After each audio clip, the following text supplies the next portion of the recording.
ਸਤਿ ਸ਼੍ਰੀ ਅਕਾਲ, ਸਵਾਗਤ ਹੈ ਸਾਰੇ ਹੀ ਦਰਸ਼ਕਾਂ ਦਾ ਲਾਈਵ ਕਪੜ ਛਾਣ ਦਾ ਖਾਸ ਪ੍ਰੋਗਰਾਮ ਲੈ ਕੇ ਹਾਜ਼ਰ ਹੋਏ ਹਾਂ। ਇਸ ਪ੍ਰੋਗਰਾਮ ਦੇ ਵਿੱਚ ਅੱਜ ਖਾਸ ਤੌਰ ਦੇ ਉੱਤੇ ਚਰਚਾ ਰਹੇਗੀ ਇੱਕ ਗੱਠਜੋੜ ਜੋ ਪੰਜਾਬ ਦੇ ਵਿੱਚ ਬੀਤੇ ਦਿਨੀ ਹੋਇਆ। ਉਸ ਗੱਠਜੋੜ ਤੋਂ ਬਾਅਦ ਵੱਖੋ ਵੱਖਰੀਆਂ ਸਿਆਸੀ ਧਿਰਾਂ ਦੇ ਵਿੱਚ ਤਰਥੱਲੀਆਂ ਨੇ। ਉਹਨਾਂ ਦੇ ਕੌਮੀ ਪ੍ਰਧਾਨਾਂ ਦੇ ਵੱਲੋਂ ਪੰਜਾਬ ਦੇ ਵਿੱਚ ਫੋਨ ਕੀਤੇ ਜਾ ਰਹੇ ਨੇ। ਪੰਜਾਬ ਦੀ ਨਬਜ਼ ਫੋਲੀ ਜਾ ਰਹੀ ਹੈ ਕਿ ਆਖਰਕਾਰ ਬੀਐਸਪੀ ਅਤੇ ਅਕਾਲੀ ਦਲ ਦੇ ਗੱਠਜੋੜ ਤੋਂ ਬਾਅਦ ਉਹਨਾਂ ਦੀ ਸਥਿਤੀ ਕਿੰਨੀ ਕੁ ਕਮਜ਼ੋਰ ਜਾਂ ਕਿੰਨੀ ਕੁ ਸਖਤ ਹੋਈ ਹੈ। ਤੇ ਇਸ ਦੇ ਨਾਲ ਹੀ ਰਾਹੁਲ ਗਾਂਧੀ ਦੀਆਂ ਵੀ ਟੀਮਾਂ ਪੰਜਾਬ ਦੇ ਵਿੱਚ ਸਰਗਰਮ ਹੋਈਆਂ ਨੇ। ਨਵਜੋਤ ਸਿੰਘ ਸਿੱਧੂ ਨੂੰ ਹੋ ਸਕਦਾ ਹੈ ਕਿ ਅਕਾਲੀ ਦਲ ਅਤੇ ਬਸਪਾ ਦੇ ਗੱਠਜੋੜ ਦਾ ਇਨਡਾਇਰੈਕਟਲੀ ਫਾਇਦਾ ਹੋ ਜਾਵੇ। ਇਸ ਦੇ ਉੱਤੇ ਵੀ ਚਰਚਾ ਇਸ ਦੇ ਪ੍ਰੋਗਰਾਮ ਦੇ ਵਿੱਚ ਕਰਾਂਗੇ। ਉਧਰ ਅਕਾਲੀ ਦਲ ਅਤੇ ਬਸਪਾ ਦੇ ਹੀ ਗੱਠਜੋੜ ਦੇ ਉੱਤੇ ਵੱਖੋ ਵੱਖਰੇ ਪ੍ਰਤੀਕਰਮ ਨੇ, ਉਹ ਵੀ ਤੁਹਾਡੇ ਨਾਲ ਜ਼ਰੂਰ ਸਾਂਝੇ ਕਰਾਂਗੇ। ਪ੍ਰਸ਼ਾਂਤ ਕਿਸ਼ੋਰ ਪੂਰੇ ਦੇਸ਼ ਦੀ ਸਿਆਸਤ ਬਦਲਣ ਲਈ ਤੁਰੇ ਨੇ।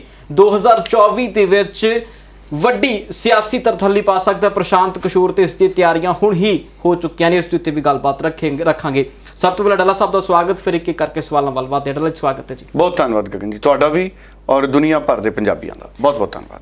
ਡੱਲਾ ਸਾਹਿਬ, ਸਭ ਤੋਂ ਪਹਿਲਾਂ ਤਾਂ ਜੋ ਕੱਲ ਬੀਤੇ ਦਿਨੀ ਗੱਠਜੋੜ ਹੋਇਆ ਹੈ, ਉਸ ਗੱਠਜੋੜ ਤੋਂ ਬਾਅਦ ਜਿਸ ਤਰ੍ਹਾਂ ਦੀ ਸਰਗਰਮੀਆਂ ਪੰਜਾਬ ਦੇ ਵਿੱਚ ਹੋਈਆਂ ਨੇ, ਸਾਰੀਆਂ ਧਿਰਾਂ ਨੇ ਇਸ ਦੇ ਉੱਤੇ ਪ੍ਰਤੀਕਰਮ ਵੀ ਦਿੱਤਾ। ਕਿੱਦਾਂ ਵੇਖ ਰਹੇ ਹੋ? ਪਹਿਲਾਂ ਇਸ ਗੱਠਜੋੜ ਨੂੰ ਕਿਵੇਂ ਵੇਖ ਰਹੇ ਹੋ? ਸਭ ਤੋਂ ਪਹਿਲਾਂ ਤਾਂ ਮੈਂ ਗੱਲ ਇਹ ਕਰੂੰਗਾ ਗਗਨ ਜੀ ਕਿ ਜਿਵੇਂ ਹੀ ਅਕਾਲੀ ਬਸਪਾ ਦਾ ਗੱਠਜੋੜ ਹੋਇਆ, ਅਕਾਲੀ ਦਲ ਔਰ ਬਹੁਜਨ ਸਮਾਜ ਪਾਰਟੀ, ਦੇਖੋ ਪਹਿਲਾਂ ਬੀਜੇਪੀ ਸੀ, ਹੁਣ ਬੀਐਸਪੀ ਹੈ। ਸਿਰਫ ਫਰਕ ਇੱਕ ਸ਼ਬਦ ਦਾ ਹੀ ਹੈ।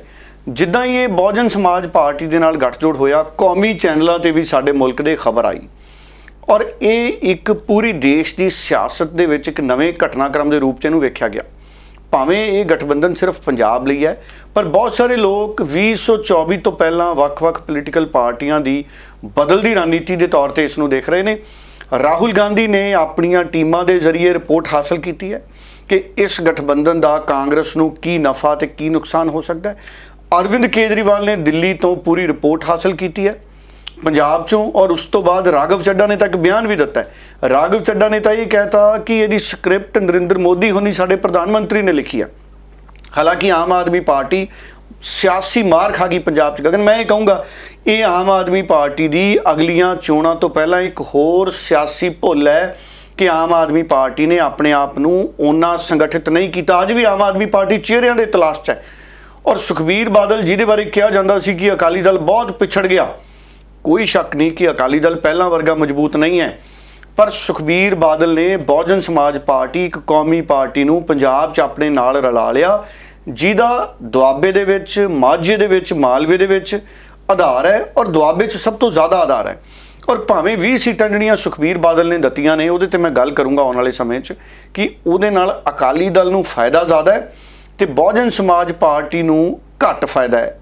ਪਰ ਸੁਖਬੀਰ ਬਾਦਲ ਜਿਵੇਂ ਭਾਰਤੀ ਜਨਤਾ ਪਾਰਟੀ ਨੂੰ ਨਾਲ ਲੈ ਕੇ ਅਕਾਲੀ ਦਲ ਸੱਤਾ ਤੇ ਪਹੁੰਚ ਜਾਂਦਾ ਸੀ, ਉਹੀ ਸੁਪਨਾ ਸੁਖਬੀਰ ਬਾਦਲ ਨੇ ਬਹੁਜਨ ਸਮਾਜ ਪਾਰਟੀ ਦੇ ਨਾਲ ਵੀ ਸੰਜੋਇਆ ਕਿ ਬੀਐਸਪੀ ਨੂੰ ਨਾਲ ਲੈ ਕੇ ਸਾਡੀ ਅਕਾਲੀ ਦਲ ਸੱਤਾ ਤੇ ਪਹੁੰਚ ਜੂ। ਤੇ ਇਸ ਵਾਰ ਬਹੁਜਨ ਸਮਾਜ ਪਾਰਟੀ ਨੂੰ ਡਿਪਟੀ ਮੁੱਖ ਮੰਤਰੀ ਦੀ ਗੱਲ ਵੀ ਉਹਨਾਂ ਨੇ ਕਹੀ ਹੈ।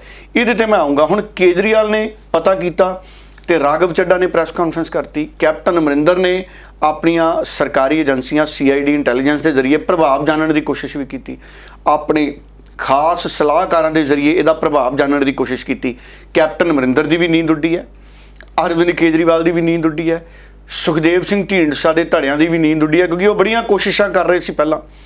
ਢੀਂਡਸਾ ਸਾਹਿਬ ਔਰ ਅਕਾਲੀ ਦਲ ਟਕਸਾਲੀ ਇਕੱਠੇ ਹੋ ਕੇ ਇਹਨਾਂ ਨੇ ਸੰਯੁਕਤ ਅਕਾਲੀ ਦਲ ਬਣਾ ਲਿਆ ਔਰ ਇਹਨਾਂ ਦੀ ਕੋਸ਼ਿਸ਼ ਸੀ ਕਿ ਅਸੀਂ ਪੰਜਾਬ 'ਚ ਬਸਪਾ ਨੂੰ ਨਾਲ ਲੈ ਲਈਏ, ਸਾਡੇ ਨਾਲ ਬੈਂਸ ਆ ਜਾਣ, ਗਾਂਧੀ ਸਾਹਿਬ ਆ ਜਾਣ, ਕਿਤੇ ਸਿੱਧੂ ਵੀ ਆ ਜਾਏ ਤਾਂ ਅਸੀਂ ਇੱਕ ਨਵੀਂ ਧਿਰ ਖੜੀ ਕਰ ਲਾਂਗੇ। ਹੁਣ ਬਸਪਾ ਬਹੁਜਨ ਸਮਾਜ ਪਾਰਟੀ ਕਰਕੇ ਹੀ PDA ਖੜਾ ਸੀ। ਗਗਨ, PDA ਦੇ ਨਾਲ ਜਦੋਂ PDA ਔਰ ਬਹੁਜਨ ਸਮਾਜ ਪਾਰਟੀ ਪੰਜਾਬ 'ਚ ਇਕੱਠੇ ਚੋਣ ਲੜੇ 2017 'ਚ, ਖਹਿਰਾ ਵੀ ਤੁਹਾਨੂੰ ਪਤਾ ਹੈ ਮਾਇਆਵਤੀ ਦੀ ਸਟੇਜ ਤੇ ਖੜਾ ਸੀ, ਸਿਮਰਜੀਤ ਬੈਂਸ ਵੀ ਬੀਬੀ ਮਾਇਆਵਤੀ ਦੀ ਸਟੇਜ ਤੇ ਖੜਾ ਸੀ।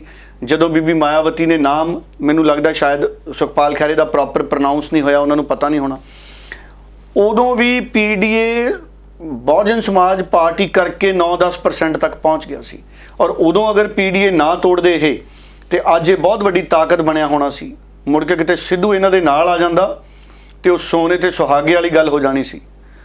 ਹੁਣ ਸਥਿਤੀ ਇਹ ਹੈ ਕਿ ਸਾਰੀਆਂ ਪਾਰਟੀਆਂ ਇਸ ਗੱਲ ਤੋਂ ਚਿੰਤਤ ਨੇ। ਕਾਂਗਰਸ ਵੀ ਚਿੰਤਤ ਹੈ, ਆਮ ਆਦਮੀ ਪਾਰਟੀ ਵੀ, BJP ਵੀ ਚਿੰਤਤ ਹੈ ਔਰ ਆ ਤੀਜੇ ਚੌਥੇ ਮੋਰਚੇ ਵੀ ਚਿੰਤਤ ਨੇ। ਸਿਮਰਜੀਤ ਬੈਂਸ ਵੀ ਚਿੰਤਤ ਹੈ, ਚਲੋ ਉਹਦੀ ਤਾਂ ਪਾਰਟੀ 2 MLA ਦੀ ਹੈ।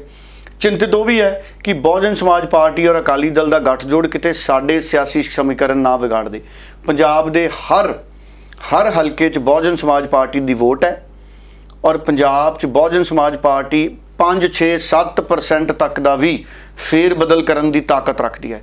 और अगर मायावती बीबी मायावती पंजाब च सरगर्म हुंदी है, गगन जदों मायावती की लहर बनती है, भावें उत्तर प्रदेश च बने भावें देश की सियासत च, बहुजन समाज पार्टी का प्रदर्शन चंगा हुंदा है। मैं 2014 ते 19 की उदाहरण दिना। 2014 च पंजाब च बहुजन समाज पार्टी 1 पॉइंट कुछ परसेंट ते सी, 1.25% ते सी वोट फीसद पार्लीमेंट च। 2019 च 4.5% के आसपास आ गए, 3.5% के आसपास आ गए 2019 च। क्यों? क्योंकि नरेंद्र मोदी बारे मन्निया जाता सी कि विरोधी पार्टियां मिलकर नरेंद्र मोदी का मुकाबला कर रही ने और नरेंद्र मोदी की सरकार नहीं आनी और संयुक्त मोर्चे की सरकार बनूगी और उहदे च मायावती एक वड्डा चेहरा बन सकती है। और मायावती की लहर गल बनी सी, उदों मायावती प्रधानमंत्री हो भी गल तुरी, जिहदे करके 3.5% के करीब वोट बैंक पंजाब च भी बीएसपी का आया। सो हुण उत्तर प्रदेश च चोणां ने 2022 साडे तो बाद और आदित्यनाथ योगी उन्हों की सरकार कमज़ोर है बीजेपी की। जो हाल उत्थे होया उत्तर प्रदेश और बिहार च, जो गंगा च मृतक देहां गईयां ने, बुरी तरह फेल हुई है आदित्यनाथ योगी की सरकार उत्तर प्रदेश। और हुण उत्थे फेर गल समाजवादी पार्टी और मुलायम सिंह यादव की पार्टी की होण लग गई, कांग्रेस की भी हो रही है। हुण अगर मायावती उत्थे होर सरगर्म हुंदी है तो पंजाब च बहुजन समाज पार्टी का वोट बैंक फिर वधना है। क्योंकि जदों किसी पार्टी का हीरो लीडर, हुण जिवें नवजोत सिंह सिद्धू पंजाब च एक हीरो है, अरविंद केजरीवाल दिल्ली च एक हीरो है, इस तरह बीबी मायावती पूरे देश के विच बहुजन समाज पार्टी लिए एक आदर्श लीडर है। कांशी राम हो गए, डॉक्टर भीम राव अंबेडकर हो गए, और साढ़े सारे लिए एक बहुत बड़े आदर्श सी। बीबी मायावती उस पद्धर तक नहीं पहुँच सकी सियासत च, वो गल वखरी है कि वो देश च बहुजन समाज पार्टी को संगठित नहीं कर सके और उत्तर प्रदेश तक फोकस रह गई बीबी मायावती, वो गल वखरी है। पर बहुजन समाज पार्टी की बीबी मायावती अपने सारे काडर च वलंटीयर्स दे विच एक वड्डा लीडर की भूमिका अदा करती है। इस करके अगर उन्हों की सरगर्मी वधूगी तो बहुजन समाज पार्टी दी वोटां पंजाब भी वधणगियां।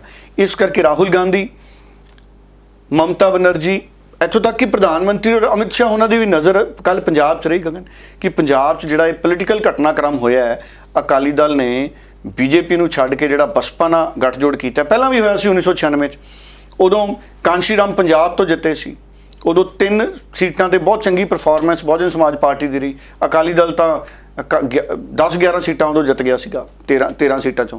हुण ये स्थितियां च तुसीं ये देख सकते हो भी किते ना किते अकाली दल नूं फायदा तो होऊगा बहुजन समाज पार्टी करके। वो गल वखरी है कि अकाली दल होण दे नाते की अपनी पोलीटिकल ताकत नूं मजबूत करदा है, बेअदबी दे इंसाफ ना दे सकना पिछली वारी और अपने राज दे विच बेअदबियां होण तो ना रोक सकना, और इस बार कैप्टन अमरिंदर सिंह दा इंसाफ ना दे सकना हाले तक, ये दोनों चीज़ां कांग्रेस नूं भी नुकसान करनगियां और अकाली दल नूं भी नुकसान करनगियां। बहुजन समाज पार्टी दे नाल आउण दा फायदा जरूर मिलू अकाली दल नूं, पर अकाली दल दा जिहड़ा अपना परंपरागत वोट बैंक सी, जिहड़ा नाराज़ सी काफ़ी हद तक, वो किन्ना अकाली दल दे नाल वापस मुड़दा है या नहीं मुड़दा, इस गल दे उत्ते अकाली दल की परफॉर्मेंस निर्भर करती है। और बहुजन समाज पार्टी नूं मैं ये कहना चाहूँगा कि बहुजन समाज पार्टी ने पंजाब च मेन स्ट्रीम सियासत एंट्री कर ली, क्योंकि बहुजन समाज पार्टी की सरगर्मी नहीं सी, क्योंकि बीबी मायावती ज़्यादा सरगर्म नहीं सी। और हुण प्रकाश सिंह बादल ने सद्दा भी मारता बीबी मायावती नूं। हुण जदों ये गठजोड़ हो गया, मैं तुहानूं एक वीडियो क्लिप गगन सुनाउणा चाहुंदे हां। जिहड़े नुमाइंदे आए हुए सीगे मिश्रा जी जिहड़े बहुजन समाज पार्टी के, उन्होंने प्रकाश सिंह बादल की फोन पर गल कराई बीबी मायावती नाल स्पीकर फोन ऑन करके। वो पूरी गल सुणदे आ। प्रकाश सिंह बादल बीबी मायावती नूं कहंदे कि बीबी जी तुसीं हुण पंजाब तो ही चोण लड़नी है, क्योंकि प्रकाश सिंह बादल भी बहुत मजे हुए सियासतदान ने। प्रकाश सिंह बादल नूं पता है कि जे बीबी मायावती 2022 दीआं चोणां च पंजाब च सरगर्म हो गए, 10-15-20 रैलियां कर गए, तो बहुजन समाज पार्टी की वोट संगठित होकर अकाली बीएसपी गठजोड़ नूं पै जानी है।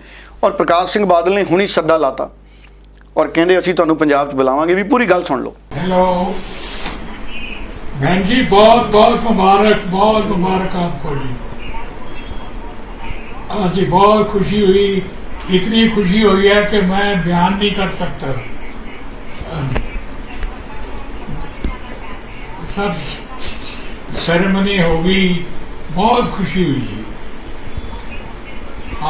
आप जल्दी आपको दावत देंगे कि पंजाब में आए। ठीक है जी, ठीक।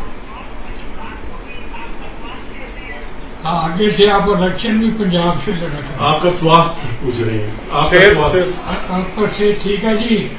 आपकी सेहत पूछ रहे मेरी ठीक है जी, बिल्कुल ठीक है। ਸੋ ਤੁਸੀਂ ਗੱਲ ਸੁਣੀਏ, ਪੂਰਾ ਕਲਿੱਪ ਹੈ। ਪ੍ਰਕਾਸ਼ ਸਿੰਘ ਬਾਦਲ ਨੇ ਸਿਹਤ ਦਾ ਹਾਲ ਚਾਲ ਵੀ ਪੁੱਛਿਆ ਮਾਇਆਵਤੀ ਜੀ ਨੇ ਪ੍ਰਕਾਸ਼ ਸਿੰਘ ਬਾਦਲ ਉਹਨਾਂ ਦਾ, ਕਿਉਂਕਿ ਸਿਆਣੀ ਉਮਰ ਹੋ ਗਈ ਪ੍ਰਕਾਸ਼ ਸਿੰਘ ਬਾਦਲ ਦੀ। ਔਰ ਗਗਨ, ਮੈਨੂੰ ਇਹ ਲੱਗਦਾ ਕਿ ਜਿਵੇਂ ਜਿਵੇਂ ਚੋਣਾਂ ਅੱਗੇ ਵਧਣਗੀਆਂ, ਪ੍ਰਕਾਸ਼ ਸਿੰਘ ਬਾਦਲ ਅੱਜ ਕੱਲ੍ਹ ਖੁਰਾਕ ਲੈ ਰਹੇ ਨੇ ਠੀਕ ਠਾਕ, ਚੋਣਾਂ 'ਚ ਇੱਕ ਪਾਸੇ ਬੀਬੀ ਮਾਇਆਵਤੀ ਬੈਠੀ ਹੋਇਆ ਕਰੂਗੀ, ਇੱਕ ਪਾਸੇ ਪ੍ਰਕਾਸ਼ ਸਿੰਘ ਬਾਦਲ, ਔਰ ਇਹਨਾਂ ਨੇ ਪੰਜਾਬ 'ਚ ਬਹੁਤ ਵੱਡਾ ਚੋਣ ਅਭਿਆਨ ਕਰ ਦੇਣਾ ਹੈ, ਔਰ ਜਿਹਦਾ ਅਸਰ ਜ਼ਰੂਰ ਹੋਊਗਾ ਪੰਜਾਬ ਦੇ ਵਿੱਚ। ਹੁਣ ਅਕਾਲੀ ਦਲ ਨੂੰ ਫਾਇਦਾ ਕਿੰਨਾ ਮਿਲਦਾ ਉਹ ਭਵਿੱਖ ਦੱਸੂਗਾ, ਕਿਉਂਕਿ ਬਹੁਜਨ ਸਮਾਜ ਪਾਰਟੀ ਦੇ ਕਾਡਰ ਵਲੰਟੀਅਰ ਤਾਂ ਸਰਗਰਮ ਹੋ ਜਾਣਗੇ, ਕਿਉਂਕਿ ਬੀਬੀ ਮਾਇਆਵਤੀ ਨੇ ਆ ਜਾਣਾ ਹੈ, ਪ੍ਰਕਾਸ਼ ਸਿੰਘ ਬਾਦਲ ਸਰਗਰਮ ਹੋ ਜਾਣਾ ਹੈ।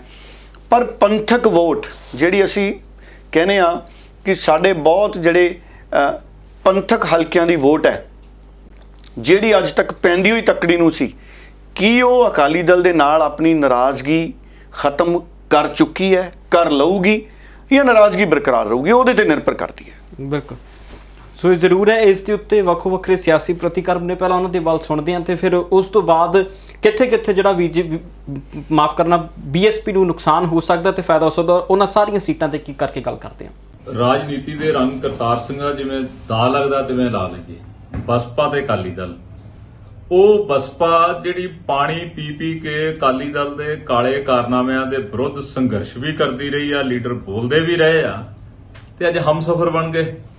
ਅੱਜ ਭੁੱਲ ਗਿਆ ਵੀ SC post matric scholarship scam ਕਰਨ ਵਾਲਾ ਸਭ ਤੋਂ ਪਹਿਲਾ ਜਨਮਦਾਤਾ ਕੌਣ ਹੈ? ਅਕਾਲੀ ਦਲ ਦੇ ਲੀਡਰਸ। ਇਹ ਟਕਸਾਲੀ ਵਰਕਰ ਹੈਗੇ ਆ ਬਸਪਾ ਦੇ। ਮੇਰਾ ਵਿਸ਼ਵਾਸ ਆ, ਮੇਰਾ ਮੰਨਣਾ, ਗੱਠਜੋੜ ਹੋ ਗਿਆ ਪਰ ਬਸਪਾ ਦਾ ਵਰਕਰ ਕਦੇ ਅਕਾਲੀ ਦਲ ਦੇ ਉਹਨਾਂ ਲੀਡਰਾਂ ਨੂੰ ਵੋਟਾਂ ਨਹੀਂ ਪਾਉ ਜਿਨ੍ਹਾਂ ਨੇ 10 ਸਾਲ ਪੰਜਾਬ ਦਾ ਸੱਤਿਆਨਾਸ਼ ਕੀਤਾ। ਵੀ ਜਿਹੜੀ ਅਕਾਲੀ ਦਲ ਪਾਰਟੀ ਆ ਉਹ ਵਿਸਾਖੀਆਂ ਤੋਂ ਬਗੈਰ, ਫੌੜੀਆਂ ਤੋਂ ਬਗੈਰ ਨਹੀਂ ਚੱਲ ਸਕਦੀ। ਪਹਿਲਾਂ BSP ਸੀ, ਜਦੋਂ ਉਹ ਫੌੜੀਆਂ ਹਟੀਆਂ ਤੇ ਫਿਰ BJP ਦਾ ਸਹਾਰਾ ਮਿਲ ਗਿਆ। ਤੁਸੀਂ ਸਮਝਦੇ ਕੀ ਹੋ ਵੀ BSP ਨਾਲ ਸਮਝੌਤਾ ਤਾਂ ਉਹ ਸਾਡੇ, ਅਸੀਂ ਆਪਣੇ ਪੱਲੇ 'ਚ ਪਾ ਲਏ। ਅੱਜ ਸਭ ਤੋਂ ਪੜ੍ਹੇ ਲਿਖੇ BSP ਦੇ ਜਿਹੜੀ ਤੁਸੀਂ ਗੱਲ ਕਮਾਂਡ ਲਿਆ ਕੇ ਗੁੰਮਰਾਹ ਕਰਨ ਦੀ ਕੋਸ਼ਿਸ਼ ਕਰਦੇ ਹੋ ਨਾ, ਸਭ ਤੋਂ ਪੜ੍ਹੇ ਲਿਖੇ ਨੌਜਵਾਨ ਬੱਚੇ ਸਾਡੇ SC ਵਰਗ ਨਾਲ ਨੇ, BC ਵਰਗ ਨਾਲ ਨੇ। ਸਭ ਤੋਂ ਵੱਧ ਮਿਹਨਤ ਕਰਨ ਵਾਲੇ ਜੇ ਕੰਮ ਕਰਦੇ ਆਪਣੇ ਹੱਥਾਂ ਨਾਲ ਤਾਂ ਉਹ SC ਵਰਗ ਦੇ ਲੋਕ ਨੇ, BC ਵਰਗ ਦੇ ਲੋਕ ਨੇ। ਤੇ ਤੁਸੀਂ ਕਹਿ ਰਹੇ ਹੋ ਵੀ ਉਹਨਾਂ ਨੂੰ ਇਸ ਨੀਲਾ ਝੰਡਾ ਦਿਖਾ ਕੇ ਕੇਸਰੀ ਨਾਲ ਤੁਸੀਂ ਵੋਟਾਂ ਲੈ ਲਓਗੇ। ਬਿਲਕੁਲ ਤੁਸੀਂ ਗਮਰਾਹ। ਇੱਕ ਤੀਜੀ ਗੱਲ ਤੁਸੀਂ ਇਹਦੇ ਨਾਲ ਸਾਬਤ ਕੀਤੀ ਵੀ ਤੁਸੀਂ ਕੰਮਾਂ ਦੇ ਨਾਲ ਨਹੀਂ, ਸਿਰਫ ਤੁਸੀਂ ਉਹਨਾਂ ਨੂੰ ਇਮੋਸ਼ਨਲ ਬਣਾ ਕੇ ਵੀ ਮਾਇਆਵਤੀ ਤੇ ਕਾਂਸ਼ੀ ਰਾਮ SC ਨੇ ਤੇ SC ਵੋਟ ਸਾਡੀ ਝੋਲੀ 'ਚ ਪੈ ਜੂ। ਅਸੀਂ ਸਿੱਖਾਂ ਦੀ ਪਾਰਟੀਆਂ ਤੇ ਸਿੱਖ ਵੋਟ ਸਾਡੀ ਆ ਗਈ। ਪਹਿਲਾਂ ਅਸੀਂ BJP ਨਾਲ ਹਿੰਦੂ ਵੋਟ ਤੇ ਸਿੱਖ ਵੋਟ ਲੈਂਦੇ ਰਹੇ ਹਾਂ। ਇਹਦਾ ਮਤਲਬ ਇਹੀ ਤੁਸੀਂ ਸ਼ੋਅ ਕੀਤਾ ਨਾ। ਤੁਸੀਂ ਧਰਮ ਦੇ ਨਾਂ ਤੇ ਵੰਡਣੋਂ ਹਟਦੇ ਤਾਂ ਨਹੀਂ ਨਾ, ਪਰ ਲੋਕ ਸਿਆਣੇ ਨੇ। ਯਾਰ ਅਕਾਲੀ ਦਲ, ਤੁਸੀਂ ਆਪ ਅੰਦਾਜ਼ਾ ਲਾਓ, ਜੇ ਅਕਾਲੀ ਦਲ ਦੇ ਵਿੱਚ ਤਾਕਤ ਹੋਵੇ, ਜੇ ਅਕਾਲੀ ਦਲ 'ਚ ਜਾਨ ਹੋਵੇ, ਤਾਂ ਉਹ BSP ਵਰਗੀ ਪਾਰਟੀ ਨੂੰ ਜਿਹੜੇ 96 ਤੋਂ ਬਾਅਦ ਅੱਜ ਦੁਬਾਰਾ ਲੈ ਕੇ ਆਉਣ, ਉਹੋ ਜੀ BSP ਆ, ਉਹੋ ਜੀ BSP ਆ ਵੀ ਅੱਜ ਜਿਹੜੀ ਆ देख के भाई वो तो BJP ने उन्होंने रिजेक्ट किए तो तुसी जाके उत्थे बह गए हो। भैया ये लालच और स्वार्थ के नाते ये गठबंधन है, और ये गठबंधन कोई दलितों की भलाई के लिए थोड़ी है, ये तो कुर्सी के लिए गठबंधन है कि किस तरह से खोई हुई ज़मीन बचाई जाए। और मैं कह रहा हूँ नलायक बंदे हैं, नखेद बंदे हैं, रिजेक्ट बंदे हैं, जिनका कोई भी यहाँ पे मोल नहीं है, जिनको कोई पूछता नहीं, वो इकट्ठे हो रहे हैं। मैं समझता हूँ कि ये फेल लोगों का गठबंधन है और ये फेल गठबंधन है। लोग समझते हैं कि कौन सी ताकतें हैं, कौन सी वो शक्तियां हैं, पावर है जो पंजाब के आम आदमी को खड़ा होने से रोकना चाहती हैं। और आज पंजाब में आम आदमी पार्टी को रोकने के लिए मोदी जी के कहने पर अकाली दल और बसपा का गठबंधन कराया गया। मैं फिर कहना चाहूंगा कि ये जो फिल्म आज, ये जो मूवी आप लोगों को दिखाई जा रही है, इसके डायरेक्टर मोदी जी हैं और किरदार बीएसपी और अकाली दल है, जो प्रधानमंत्री मोदी जी के द्वारा लिखी गई स्क्रिप्ट पे काम चल रहा है। 3 ਕਾਲੇ ਕਾਨੂੰਨ ਆਏ ਨੇ, ਨਾ ਤਾਂ ਬਹੁਜਨ ਸਮਾਜ ਪਾਰਟੀ ਬੋਲੀ ਆ, ਨਾ ਸਰਦਾਰ ਪ੍ਰਕਾਸ਼ ਸਿੰਘ ਬਾਦਲ ਜੀ ਬੋਲੇ ਨੇ। ਇਹ ਬੜੀ ਸਪਸ਼ਟ ਗੱਲ ਆ ਕਿ ਜਦੋਂ 3 ਕਾਲੇ ਕਾਨੂੰਨਾਂ ਨੇ ਬੇਸ਼ੱਕ ਅਕਾਲੀ ਦਲ ਨੇ ਨਾਤਾ ਬੀਜੇਪੀ ਨਾਲ ਤੋੜ ਲਿਆ, ਜਿਸ ਤਰ੍ਹਾਂ ਚੱਡਾ ਸਾਹਿਬ ਨੇ ਕਿਹਾਗਾ ਨਾਤਾ ਤੋੜ ਲਿਆ, ਪਰ ਲੇਕਿਨ ਜਿਹੜਾ 5 ਵਾਰ ਦਾ ਮੁੱਖ ਮੰਤਰੀ ਆ, ਜਿਹਨੇ 5 ਵਾਰ ਪੰਜਾਬ ਦੀ ਮੁੱਖ ਮੰਤਰੀਸ਼ਿਪ ਕੀਤੀ ਆ, ਉਹ ਇੱਕ ਵਾਰ ਵੀ ਦੇਸ਼ ਦੇ ਪ੍ਰਧਾਨ ਮੰਤਰੀ ਨੂੰ ਮਿਲਣ ਨਹੀਂ ਗਿਆ। ਇੱਕ ਵਾਰ ਵੀ ਇੱਕ ਵੀ ਸ਼ਬਦ ਉਹਨਾਂ ਨੇ ਜਿਹੜਾ ਹੈਗਾ ਉਹ ਬੀਜੇਪੀ ਦੇ ਖਿਲਾਫ ਨਹੀਂ ਬੋਲਿਆ।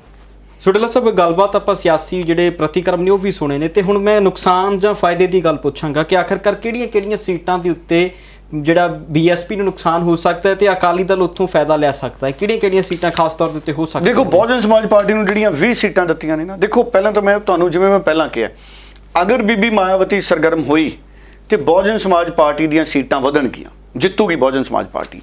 ਅਗਰ ਬੀਬੀ ਮਾਇਆਵਤੀ ਸਰਗਰਮ ਹੁੰਦੀ ਹੈ ਤਾਂ ਉਹ ਕਿੰਨਾ ਕੁ ਸਰਗਰਮ ਹੁੰਦੇ ਨੇ ਉਹਦੇ ਹਿਸਾਬ ਨਾਲ ਸੀਟਾਂ ਨਿਰਭਰ ਕਰਨਗੀਆਂ।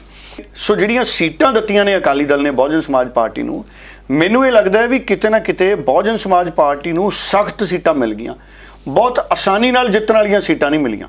ਇਹ ਚੈਲੰਜ ਹੈ ਬਹੁਜਨ ਸਮਾਜ ਪਾਰਟੀ ਦਾ, ਇਹ ਮੈਨੂੰ ਲੱਗਦਾ। ਬਾਕੀ ਬਹੁਜਨ ਸਮਾਜ ਪਾਰਟੀ ਦੇ ਲੀਡਰਾਂ ਨੇ ਸੀਟਾਂ ਦਾ ਗਠਬੰਧਨ ਹੋਇਆ ਤੇ ਉਹਨਾਂ ਨੇ ਤੈਅ ਕੀਤਾ ਹੋਣਾ ਵੀ ਸਾਨੂੰ ਆਹ ਚਾਹੀਦੀਆਂ, ਹੋ ਸਕਦਾ ਉਹਨਾਂ ਲਈ ਇਹ ਸੀਟਾਂ ਆਸਾਨ ਹੋਣ। ਹੁਣ ਜਲੰਧਰ ਵੈਸਟ ਦਿੱਤੀ ਹੈ ਉਹਨਾਂ ਨੂੰ ਸੁਸ਼ੀਲ ਕੁਮਾਰ ਰਿੰਕੂ, ਨੌਜਵਾਨ ਲੀਡਰ ਨੇ। ਨਵਜੋਤ ਸਿੰਘ ਸਿੱਧੂ ਦੀ ਜਿਹੜੀ ਕਲੋਨੀਆਂ, ਗੈਰ ਕਾਨੂੰਨੀ ਕਲੋਨੀਆਂ ਦੇ ਖਿਲਾਫ ਮੁਹਿੰਮ ਸੀ, ਉਦੋਂ ਤੁਹਾਨੂੰ ਪਤਾ ਹੈ ਕਿ ਉਹ ਸਟੈਂਡ ਲੈ ਗਏ ਸੀ। ਫਿਰ ਜਲੰਧਰ ਨਾਰਥ ਤੋਂ ਅਵਤਾਰ ਸਿੰਘ ਜੂਨੀਅਰ, ਅਵਤਾਰ ਹੈਨਰੀ ਦੇ ਪੁੱਤਰ ਦੀ ਸੀਟ ਹੈ, ਹਾਂਜੀ, ਇੰਡੀਅਨ ਨੈਸ਼ਨਲ ਕਾਂਗਰਸ ਕੋਲ ਇਹ ਵੀ ਮਜ਼ਬੂਤ ਸੀਟ ਹੈ। ਫਿਰ ਦਸੂਆ 'ਚ ਅਰੁਣ ਡੋਗਰਾ, ਇਹ ਵੀ ਮਜ਼ਬੂਤ ਸੀਟ ਹੈ, ਕਾਂਗਰਸ ਕੋਲੇ ਹੈ। ਫਿਰ ਟਾਂਡਾ ਉੜਮੁੜ ਦੇ ਵਿੱਚ ਸੰਗਤ ਸਿੰਘ ਗਿਲਜੀਆਂ ਇਸ ਵਕਤ ਉਪ ਮੁੱਖ ਮੰਤਰੀ ਦੇ ਦਾਅਵੇਦਾਰ ਨੇ, ਕਈ ਵਾਰ ਦੇ ਵਿਧਾਇਕ ਨੇ ਸੰਗਤ ਸਿੰਘ ਗਿਲਜੀਆਂ, ਚੰਗੇ ਦਲਿਤ ਲੀਡਰ ਨੇ, ਉਹਨਾਂ ਨੂੰ ਹਰਾਣਾ ਔਖਾ ਹੈ, ਉੱਥੇ ਮੁਕਾਬਲਾ ਸਖਤ ਹੈ। ਫਿਰ ਹੁਸ਼ਿਆਰਪੁਰ 'ਚ ਸੁੰਦਰ ਸ਼ਾਮ ਅਰੋੜਾ, ਉਹ ਆਪ ਮੰਤਰੀ ਨੇ, ਪੰਜਾਬ ਦੇ ਉਦਯੋਗ ਮੰਤਰੀ ਨੇ, ਉਹਨਾਂ ਨੇ ਆਪਣੇ ਹਲਕੇ 'ਚ ਕਾਫੀ ਕੰਮ ਵੀ ਕਰਾਏ ਨੇ ਔਰ ਸਿੱਖਿਆ ਦੇ ਖੇਤਰ ਨਾਲ ਜੁੜੇ ਹੋਣ ਕਰਕੇ ਉੱਥੇ ਉਹਨਾਂ ਦੀ ਚੰਗੀ ਪਕੜ ਹੈ, ਇਹ ਵੀ ਚੈਲੰਜ ਵਾਲੀ ਸੀਟ ਹੈ। ਫਿਰ ਰੂਪਨਗਰ 'ਚ ਮਾਫ ਕਰਨਾ ਚਮਕੌਰ ਸਾਹਿਬ 'ਚ ਚਰਨਜੀਤ ਸਿੰਘ ਚੰਨੀ, ਉਹ ਵੀ ਮੰਤਰੀ ਨੇ, ਉਹ ਵੀ ਵੱਡਾ ਦਲਿਤ ਚਿਹਰਾ ਨੇ, ਚਰਨਜੀਤ ਸਿੰਘ ਚੰਨੀ। ਅਨੰਦਪੁਰ ਸਾਹਿਬ 'ਚ ਕੰਵਰਪਾਲ ਸਿੰਘ, ਇਹ ਵੀ ਮਜ਼ਬੂਤ ਉੱਥੇ ਦਾਅਵੇਦਾਰ ਨੇ। ਫਿਰ ਨਵਾਂ ਸ਼ਹਿਰ 'ਚ ਅੰਗਦ ਸਿੰਘ, ਇਹ ਵੀ ਨੌਜਵਾਨ ਲੀਡਰ ਨੇ, ਕਾਂਗਰਸ ਦੀ ਸੀਟ ਹੈ ਇਸ ਵਕਤ, ਇਹ ਮੁਕਾਬਲਾ ਹੈ। ਫਿਰ ਮਹਿਲ ਕਲਾਂ 'ਚ ਕੁਲਵੰਤ ਸਿੰਘ ਪੰਡੋਰੀ ਨੇ, ਆਮ ਆਦਮੀ ਪਾਰਟੀ ਦੀ ਸੀਟ ਹੈ। ਇਸ ਤੋਂ ਪਹਿਲਾਂ ਇਹ ਸੀਟ ਅਕਾਲੀ ਦਲ ਕੋਲੇ ਸੀ, ਹੁਣ ਅਕਾਲੀ ਦਲ ਕੋਲੇ ਉੱਥੇ ਕੋਈ ਮਜ਼ਬੂਤ ਚਿਹਰਾ ਨਹੀਂ ਸੀ। ਫਿਰ ਅੰਮ੍ਰਿਤਸਰ ਸੈਂਟਰਲ 'ਚ ਓਮ ਪ੍ਰਕਾਸ਼ ਸੋਨੀ ਦੇ ਸਾਹਮਣੇ ਬਹੁਜਨ ਸਮਾਜ ਪਾਰਟੀ ਆਊਗੀ, ਅਕਾਲੀ ਦਲ ਔਰ ਬਹੁਜਨ ਸਮਾਜ ਪਾਰਟੀ। ਹੁਣ ਓਮ ਪ੍ਰਕਾਸ਼ ਸੋਨੀ ਵੀ ਪੁਰਾਣੇ ਜਿੱਤਦੇ ਆ ਰਹੇ ਉਮੀਦਵਾਰ ਨੇ। ਫਿਰ ਸੁਜਾਨਪੁਰ 'ਚ ਦਿਨੇਸ਼ ਸਿੰਘ ਨੇ, ਇਹ ਵੀ ਬੀਜੇਪੀ ਦੇ ਪੁਰਾਣੇ ਲੀਡਰ ਨੇ, ਇਹ ਪੁਰਾਣੀ ਤਕੜੀ ਸੀਟ ਹੈ ਬੀਜੇਪੀ ਦੀ। ਫਿਰ ਭੋਆ ਦੇ ਵਿੱਚ ਜੋਗਿੰਦਰਪਾਲ ਨੇ, ਇਹ ਵੀ ਕਾਂਗਰਸ ਦੇ ਸੀਨੀਅਰ ਲੀਡਰ ਨੇ। ਪਠਾਨਕੋਟ ਦੇ ਵਿੱਚ ਵੀ ਇੰਡੀਅਨ ਨੈਸ਼ਨਲ ਕਾਂਗਰਸ ਦਾ ਇਸ ਵਕਤ ਕਬਜ਼ਾ, ਔਰ ਉੱਥੇ ਅਸ਼ਵਨੀ ਸ਼ਰਮਾ ਆਉਣਗੇ ਬੀਜੇਪੀ ਵਾਲੇ। ਔਰ ਫਗਵਾੜੇ 'ਚ ਸੋਮ ਪ੍ਰਕਾਸ਼, ਇਹ ਵੀ ਕੇਂਦਰੀ ਮੰਤਰੀ ਨੇ ਇਸ ਵਕਤ, ਔਰ ਉਹ ਉੱਥੋਂ ਦੇ ਨੇ, ਸੋਮ ਪ੍ਰਕਾਸ਼ ਫਗਵਾੜੇ ਜਿੱਤੇ ਨੇ।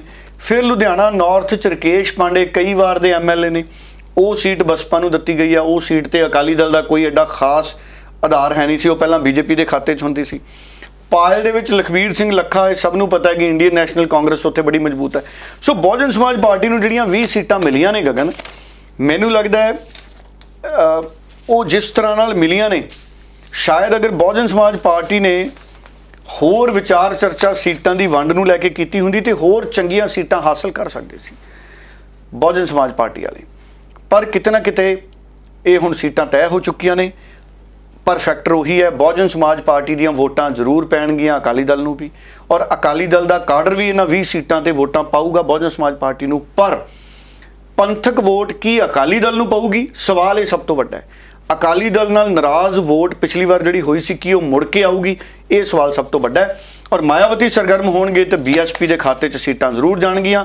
ਔਰ ਮੈਂ ਕੱਲ ਰਾਤ ਵੀ ਕਿਹਾ ਸੀ, ਅੱਜ ਦੀਆਂ ਸਥਿਤੀਆਂ 'ਚ ਮੈਨੂੰ 6 ਸੀਟਾਂ ਜਿਹੀਆਂ ਲੱਗਦੀਆਂ ਨੇ ਜਿੱਥੇ ਬਹੁਜਨ ਸਮਾਜ ਪਾਰਟੀ ਜਿੱਤ ਸਕਦੀ ਹੈ। ਉਹਨਾਂ 'ਚੋਂ ਇੱਕ ਫਗਵਾੜੇ ਦੀ ਵੀ ਹੈ, ਕਿਉਂਕਿ ਸੋਮ ਪ੍ਰਕਾਸ਼ ਬੀਜੇਪੀ ਦੇ ਭਾਵੇਂ ਕੈਬਨਿਟ ਮੰਤਰੀ ਨੇ, ਕੇਂਦਰੀ ਮੰਤਰੀ ਨੇ, ਪਰ ਕਿਸਾਨ ਅੰਦੋਲਨ ਦੇ ਵਿੱਚ ਉਹ ਕੋਈ ਭੂਮਿਕਾ ਨਹੀਂ ਅਦਾ ਕਰ ਸਕੇ ਕਿਸਾਨ ਅੰਦੋਲਨ ਖਤਮ ਕਰਾਉਣ 'ਚ ਔਰ ਕਿਸਾਨਾਂ ਦੇ ਮਸਲੇ ਹੱਲ ਕਰਾਉਣ 'ਚ। ਸੋ ਇੱਦਾਂ ਦੀਆਂ ਕਈ ਸੀਟਾਂ ਨੇ ਜਿੱਥੇ ਇਸ ਵਕਤ ਮੈਨੂੰ ਲੱਗਦਾ ਹੈ ਕਿ ਬਹੁਜਨ ਸਮਾਜ ਪਾਰਟੀ ਮਜ਼ਬੂਤ ਹੋ ਸਕਦੀ ਹੈ। ਬਿਲਕੁਲ।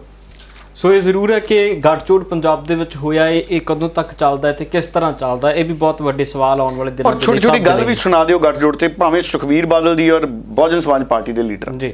ਅੱਜ ਸਭ ਤੋਂ ਪਹਿਲੇ ਮੈਂ ਬਹਿਨ ਮਾਇਆਵਤੀ ਜੀ ਦਾ ਧੰਨਵਾਦ ਕਰਨਾ ਚਾਹੁੰਦਾ, ਕਿਉਂਕਿ ਆ ਅਲਾਈਅੰਸ ਹੋਣ ਵਿੱਚ, ਆ ਦੋ ਪਰਿਵਾਰ ਇਕੱਠੇ ਜੁੜਨ ਵਿੱਚ ਸਭ ਤੋਂ ਵੱਡਾ ਯੋਗਦਾਨ ਮੈਂ ਬਹਿਨ ਮਾਇਆਵਤੀ ਜੀ ਦਾ, ਜੋ ਉਹਨਾਂ ਨੇ ਮੈਂ ਕਿ ਜੋ ਗੱਲਾਂ ਹੋਈਆਂ, ਵਿਚਾਰਾਂ ਹੋਈਆਂ, ਜਿਵੇਂ ਉਹਨਾਂ ਦੀ ਸੋਚ ਹੈ, ਬੜੀ ਕਲੀਅਰ ਸੋਚ ਹੈ, ਫਿਊਚਰਿਸਟਿਕ ਸੋਚ ਹੈ, ਤੇ ਮੈਂ ਐਜ਼ ਪ੍ਰੈਜ਼ੀਡੈਂਟ ਸ਼੍ਰੋਮਣੀ ਅਕਾਲੀ ਦਲ ਉਹਨਾਂ ਨੂੰ ਮੈਂ ਵਧਾਈ ਦੇਣਾ ਚਾਹੁੰਦਾ, ਕਿਉਂਕਿ ਇਹ ਦੋਨੋਂ ਪਾਰਟੀਆਂ ਵਾਸਤੇ ਇੱਕ ਇਤਿਹਾਸਿਕ ਦਿਨ ਹੈ।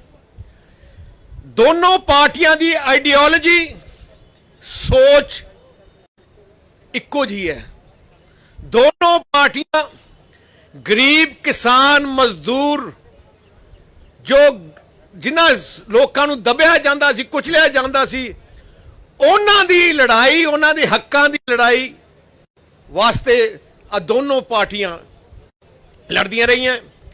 अकाली दल और बहुजन समाज पार्टी के गठबंधन ने पहले भी पंजाब में इतिहास रचने का काम किया है, जैसा कि अभी आपको श्री सुखबीर सिंह बादल जी ने बताया।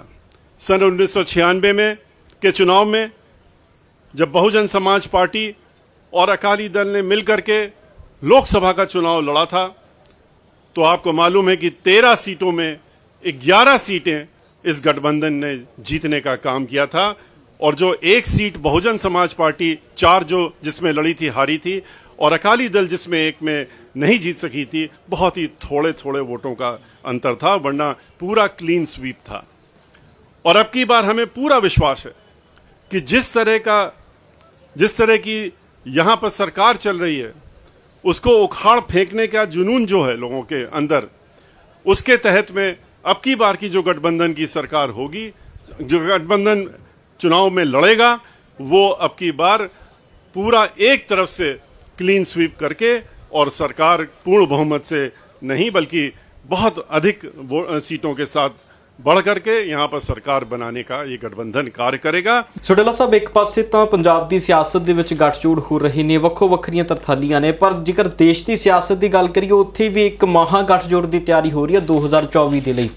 ਪ੍ਰਸ਼ਾਂਤ ਕਿਸ਼ੋਰ ਇਸ ਤਿਆਰੀ ਦੇ ਵਿੱਚ ਮੁੱਢ ਬਣ ਰਹੇ ਨੇ, ਇੱਕ ਢਾਂਚਾ ਤਿਆਰ ਕਰ ਰਹੇ ਨੇ ਪ੍ਰਸ਼ਾਂਤ ਕਿਸ਼ੋਰ ਨੂੰ ਲੈ ਕੇ। ਸ਼ਰਦ ਪਵਾਰ ਦੇ ਨਾਲ ਵੀ ਬੈਠਕ ਮੁੰਬਈ ਦੇ ਵਿੱਚ ਹੋਈ ਆ, ਕਹਿੰਦੇ ਨੇ ਕਿ ਮਮਤਾ ਬੈਨਰਜੀ ਨੇ ਭੇਜਿਆ ਸੀ ਉਸ ਮੁਲਾਕਾਤ ਦੇ ਲਈ। ਕੀ ਲੱਗਦਾ ਹੈ ਕਿ ਕੁਝ ਤਿਆਰੀਆਂ ਹੋ ਸਕਦੀਆਂ ਨੇ ਉਸ ਦੇ ਲਈ? ਦੇਖੋ, ਕਿਤੇ ਨਾ ਕਿਤੇ 2024 ਚ ਪ੍ਰਧਾਨ ਮੰਤਰੀ ਨਰਿੰਦਰ ਮੋਦੀ ਜਾਂ ਬੀਜੇਪੀ ਨੂੰ ਕਿਵੇਂ ਘੇਰਿਆ ਜਾਵੇ ਵਿਰੋਧੀ ਦਲਾਂ ਵੱਲੋਂ, ਇਸ ਰਣਨੀਤੀ ਤੇ ਮਮਤਾ ਬੈਨਰਜੀ ਹੁਣੇ ਤੋਂ ਕੰਮ ਕਰ ਰਹੀ ਹੈ।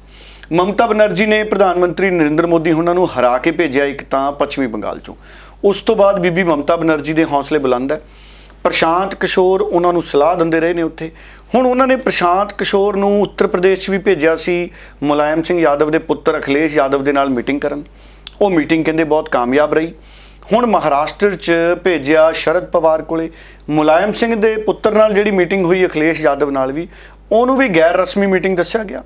ਔਰ ਜਿਹੜੀ ਸ਼ਰਦ ਪਵਾਰ ਦੇ ਨਾਲ ਮੀਟਿੰਗ ਹੈ, ਉਹ ਵੀ ਸ਼ਰਦ ਪਵਾਰ ਦੀ ਪਾਰਟੀ ਦੇ 22 ਸਾਲ ਪੂਰੇ ਹੋਣ ਦੀ ਮੀਟਿੰਗ ਦੇ ਰੂਪ 'ਚ ਦੱਸਿਆ ਗਿਆ। ਇਸ ਰੂਪ 'ਚ ਦੱਸਿਆ ਗਿਆ ਕਿ ਉਸ ਪਾਰਟੀ ਨੂੰ ਬਹੁਤ ਸਮਾਂ ਹੋ ਗਿਆ, ਸ਼ਰਦ ਪਵਾਰ ਉਹਨਾਂ ਨੂੰ। ਹੁਣ ਇਹਦੇ ਪਿੱਛੇ ਭੂਮਿਕਾ ਕੀ ਹੈ? ਕਹਿੰਦੇ ਪ੍ਰੈਜੈਂਟੇਸ਼ਨ ਦਿੱਤੀ ਹੈ, 3 ਘੰਟੇ ਮੀਟਿੰਗ ਹੋਈ ਹੈ। ਸ਼ਰਦ ਪਵਾਰ ਨੂੰ ਪ੍ਰੈਜੈਂਟੇਸ਼ਨ ਦਿੱਤੀ ਗਈ ਹੈ ਕਿ ਅਗਰ ਖੇਤਰੀ ਪਾਰਟੀਆਂ ਇਕੱਠੀਆਂ ਹੋ ਕੇ 2024 'ਚ ਚੋਣ ਲੜਨ ਤੇ ਪ੍ਰਧਾਨ ਮੰਤਰੀ ਨਰਿੰਦਰ ਮੋਦੀ ਨੂੰ ਹਰਾਇਆ ਜਾ ਸਕਦਾ ਹੈ, ਔਰ ਇਹ ਸਾਰੀਆਂ ਖੇਤਰੀ ਪਾਰਟੀਆਂ 300 ਤੋਂ ਜ਼ਿਆਦਾ ਸੀਟਾਂ ਹਾਸਲ ਕਰ ਸਕਦੀਆਂ ਨੇ। ਸੋ ਇਹ ਆਪਣੇ ਆਪ ਦੇ ਵਿੱਚ ਇਹਦੇ ਪਿੱਛੇ ਮਮਤਾ ਬੈਨਰਜੀ ਹੈ। ਔਰ ਮੈਨੂੰ ਇਹ ਲੱਗਦਾ ਹੈ ਕਿ 2024 'ਚ ਅਗਰ ਕਾਂਗਰਸ ਨੇ ਆਪਣੇ ਆਪ ਨੂੰ ਨਾ ਸੰਭਾਲਿਆ, ਅਗਰ ਕਾਂਗਰਸ ਨੇ ਵਕਤ ਰਹਿੰਦੇ ਫੈਸਲੇ ਲੈਣ ਦੀ ਆਦਤ ਨਾ ਪਾਈ, ਤਾਂ 2024 ਦੇ ਵਿੱਚ ਮਮਤਾ ਬੈਨਰਜੀ ਵੀ ਪ੍ਰਧਾਨ ਮੰਤਰੀ ਦੇ ਚਿਹਰੇ ਦੇ ਤੌਰ ਤੇ ਅੱਗੇ ਆ ਸਕਦੇ ਨੇ। ਇੱਕ ਚਿਹਰਾ ਦੇਸ਼ 'ਚ ਪ੍ਰਧਾਨ ਮੰਤਰੀ ਦੇ ਤੌਰ ਤੇ ਮਮਤਾ ਬੈਨਰਜੀ ਦਾ ਵੀ ਹੋ ਸਕਦਾ। ਉਹ ਭਾਵੇਂ ਮੋਦੀ ਸਾਹਿਬ ਦੁਆਰਾ ਆ ਜਾਣ, ਭਾਵੇਂ ਮਮਤਾ ਬੈਨਰਜੀ ਆ ਜਾਏ, ਭਾਵੇਂ ਰਾਹੁਲ ਗਾਂਧੀ ਆ ਜਾਣ, ਭਾਵੇਂ ਪ੍ਰਿੰਕਾ ਗਾਂਧੀ। ਉਹ ਫੈਸਲਾ ਹਜੇ ਬਾਅਦ ਦੇ ਵਿੱਚ ਹੋਣਾ। ਪਰ ਗਗਨ, ਕਿਉਂਕਿ ਕਾਂਗਰਸ ਸੰਗਠਨ 'ਚ ਮਜ਼ਬੂਤੀ ਨਾਲ ਫੈਸਲੇ ਲੈਂਦੀ ਨਹੀਂ ਦਿਖਦੀ। ਦੇਖੋ, ਮਮਤਾ ਬਨਰਜੀ ਨੇ ਪ੍ਰਧਾਨ ਮੰਤਰੀ ਨੂੰ ਪੱਛਮੀ ਬੰਗਾਲ 'ਚ ਹਰਾਇਆ, ਨਰਿੰਦਰ ਮੋਦੀ ਨੂੰ, ਬੀਜੇਪੀ ਨੂੰ ਹਰਾਇਆ। ਕੁਝ ਹੀ ਦਿਨਾਂ ਦੇ ਵਿੱਚ ਉਹਨਾਂ ਨੇ ਸਰਗਰਮ ਕਰਤਾ ਪ੍ਰਸ਼ਾਂਤ ਕਿਸ਼ੋਰ ਨੂੰ, ਭਾਵੇਂ 2024 ਨੂੰ ਹਜੇ 3 ਸਾਲ ਪਏ ਨੇ, 3 ਸਾਲ ਪਏ ਨੇ, ਹਜੇ 2 ਸਾਲ ਪੂਰੇ ਹੋਏ ਨੇ ਬੀਜੇਪੀ ਦੀ ਸਰਕਾਰ ਨੂੰ, ਮੋਦੀ ਸਾਹਿਬ ਦੀ ਸਰਕਾਰ ਨੂੰ। ਹੁਣੇ ਸਰਗਰਮ ਹੋ ਗਈ ਮਮਤਾ ਬਨਰਜੀ ਪੱਛਮੀ ਬੰਗਾਲ ਵਾਲੀ ਬੀਬੀ, ਤਾਂ ਕਿਲੇ ਫਤਿਹ ਹੁੰਦੇ ਨੇ। ਇਹ ਨਹੀਂ ਵੀ ਤੁਸੀਂ 4 ਕੁ ਮਹੀਨੇ ਪਹਿਲਾਂ ਚੋਣਾਂ ਤੋਂ ਆਪਣੀਆਂ ਤਿਆਰੀਆਂ ਸ਼ੁਰੂ ਕਰ ਦਿਓ। ਇਹੀ ਸਥਿਤੀਆਂ ਪੰਜਾਬ 'ਚ ਨੇ। ਦੇਖੋ ਹੁਣ ਉਧਰ, ਇਹ ਤਾਂ ਗੱਲ ਤੁਸੀਂ ਇਹ ਤੋਰੀ, ਉਧਰ ਹਰੀਸ਼ ਰਾਵਤ ਜਿਹੜੇ ਨੇ ਉੱਤਰਾਖੰਡ ਦੇ ਵਿੱਚ, ਕਿਉਂਕਿ ਉਹ ਪਹਿਲਾਂ ਮੁੱਖ ਮੰਤਰੀ ਰਹਿ ਚੁੱਕੇ ਨੇ, ਹੁਣ ਹਰੀਸ਼ ਰਾਵਤ ਉੱਥੇ ਮੰਗ ਕਰ ਰਹੇ ਨੇ ਕਿ ਜਿਹੜੀ ਚੋਣ ਹੈ ਉਹ ਚਿਹਰਾ ਅੱਗੇ ਕਰਕੇ ਮੁੱਖ ਮੰਤਰੀ ਦਾ ਲੜੀ ਜਾਵੇ, ਕਿਉਂਕਿ ਬੀਜੇਪੀ ਕਈ ਥਾਵਾਂ ਤੇ ਮੁੱਖ ਮੰਤਰੀ ਦਾ ਚਿਹਰਾ ਦਿੰਦੀ ਹੈ ਤੇ ਜਿੱਤ ਜਾਂਦੀ ਹੈ। ਤੇ ਹਰੀਸ਼ ਰਾਵਤ ਦੀ ਪਾਰਟੀ ਦੇ ਪ੍ਰਭਾਰੀ ਉੱਤਰਾਖੰਡ 'ਚ ਕਹਿ ਰਹੇ ਨੇ ਵੀ ਨਹੀਂ, ਅਸੀਂ ਸਮੂਹਿਕ ਅਗਵਾਈ 'ਚ ਚੋਣ ਲੜਾਂਗੇ, ਮੁੱਖ ਮੰਤਰੀ ਦੇ ਚਿਹਰੇ ਦੇ ਰੂਪ ਤੇ ਨਹੀਂ ਲੜਾਂਗੇ। ਸੋ ਪ੍ਰਕਾਸ਼ ਰਾਵਤ ਕੀ, ਹਰੀਸ਼ ਰਾਵਤ ਕੀ ਉੱਤਰਾਖੰਡ 'ਚ ਮੁੱਖ ਮੰਤਰੀ ਦਾ ਚਿਹਰਾ ਹੋਣਗੇ ਜਾਂ ਨਹੀਂ ਹੋਣਗੇ, ਇਹਦੇ ਤੇ ਵੀ ਸਸਪੈਂਸ ਹੈ, ਇਹਦੇ ਤੇ ਵੀ ਕੋਈ ਸਹਿਮਤੀ ਨਹੀਂ ਹੈ। ਸੋ ਹਰੀਸ਼ ਰਾਵਤ ਦੀ ਸਥਿਤੀ ਉੱਤਰਾਖੰਡ 'ਚ ਕੋਈ ਬਹੁਤੀ ਇੱਕ ਪਾਸੜ ਨੇਤੇ ਵਰਗੀ, ਲੀਡਰ ਵਰਗੀ ਨਹੀਂ ਹੈ ਇਸ ਵਕਤ। ਔਰ ਪੰਜਾਬ 'ਚ ਉਹ ਤਾਲਮੇਲ ਨਹੀਂ ਕਰਾ ਸਕੇ ਸਿੱਧੂ ਦਾ ਔਰ ਕੈਪਟਨ ਅਮਰਿੰਦਰ ਦਾ। ਹੁਣ ਤੁਸੀਂ ਜਿਹੜੀ ਪਹਿਲਾਂ ਸਵਾਲ ਨਵਜੋਤ ਸਿੰਘ ਸਿੱਧੂ ਦਾ ਕੀਤਾ ਸੀ, ਹੁਣ ਜੇ ਤਾਂ ਪੰਜਾਬ 'ਚ ਆਮ ਆਦਮੀ ਪਾਰਟੀ ਹੈ, ਉਹਦੇ ਕੋਲੇ ਭਗਵੰਤ ਮਾਨ ਦੀ ਅਗਵਾਈ ਹੈ, ਭਗਵੰਤ ਮਾਨ ਪਾਰਟੀ ਨੂੰ ਨਾ ਤਾਂ ਮਾਝੇ 'ਚ ਖੜਾ ਕਰ ਸਕਿਆ, ਨਾ ਦੁਆਬੇ 'ਚ ਖੜਾ ਕਰ ਸਕਿਆ ਉਸ ਪੱਧਰ ਤੇ ਜਿੱਥੇ ਹੋਣੀ ਚਾਹੀਦੀ ਸੀ। ਮਤਲਬ ਲਹਿਰ ਨਹੀਂ ਦਿਖ ਰਹੀ, ਭਗਵੰਤ ਮਾਨ ਦੀ ਲਹਿਰ ਨਹੀਂ ਪੰਜਾਬ 'ਚ ਦਿਖ ਰਹੀ। ਜੇ ਕਿਸੇ ਨੂੰ ਦਿਖ ਰਹੀ ਮੈਨੂੰ ਦੱਸ ਦਿਓ, ਮੈਂ ਕੱਲ੍ਹ ਨੂੰ ਬੋਲ ਦੂੰਗਾ ਵੀ ਹਾਂ ਭਗਵੰਤ ਮਾਨ ਦੀ ਲਹਿਰ ਹੈ, ਮੈਨੂੰ ਗਲਤੀ ਹੋ ਗਈ। ਲਹਿਰ ਨਹੀਂ ਦਿਖ ਰਹੀ ਭਗਵੰਤ ਮਾਨ ਦੀ। ਪਰ ਅਗਰ ਸਿੱਧੂ ਆਮ ਆਦਮੀ ਪਾਰਟੀ 'ਚ ਚਲਿਆ ਜਾਵੇ ਤੇ ਫਿਰ ਆਮ ਆਦਮੀ ਪਾਰਟੀ ਦੀ ਲਹਿਰ ਬਣਦੀ ਹੈ, ਕਿਉਂਕਿ ਸਿੱਧੂ ਦੀ ਅਸੈਪਟੈਂਸ ਹੈ, ਸਿੱਧੂ ਨੂੰ ਲੋਕ ਚਾਹ ਰਹੇ ਨੇ ਕਿ ਉਹ ਮੁੱਖ ਮੰਤਰੀ ਦੇ ਚਿਹਰੇ ਦੇ ਤੌਰ ਤੇ ਆਵੇ। ਹੁਣ ਇਹ ਕਾਂਗਰਸ ਤੇ ਨਿਰਭਰ ਕਰਦਾ ਹੈ ਕਿ ਕਾਂਗਰਸ ਕੈਪਟਨ ਅਮਰਿੰਦਰ ਨੂੰ ਅੱਗੇ ਲੈ ਕੇ ਆਉਂਦੀ ਹੈ ਜਾਂ ਸਿੱਧੂ ਨੂੰ।